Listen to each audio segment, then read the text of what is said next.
Welcome to ఐదం news. Delhi liquor scam కేసులో CM Kejriwal కు సుప్రీంకోర్టులో ఊరట దక్కింది. ఆయనకు సుప్రీంకోర్టు మధ్యంతర బెయిల్ మంజూరు చేసింది. ఢిల్లీ లిక్కర్ పాలసీ కేసులో కొన్ని నెలలుగా అరెస్ట్ అయి జైల్లో ఉన్నారు కేజ్రీవాల్. ఈ కేసులో కింది కోర్టు బెయిల్ మంజూరు చేసిన ఆ బెయిల్ పై ఢిల్లీ కోర్టు స్టే విధించింది. దీన్ని సవాలు చేస్తూ సుప్రీంకోర్టుకు వెళ్లారు కేజ్రీవాల్.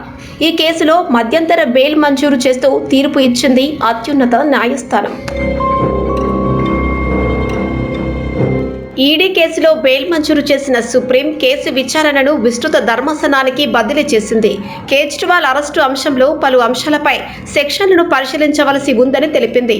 అరెస్టు అక్రమమంటూ కేజ్రీవాల్ దాఖలు చేసిన పిటిషన్ను విస్తృత ధర్మాసనానికి బదిలీ చేస్తున్నట్లు జస్టిస్ సంజీవ్ ఖన్నా తెలిపారు.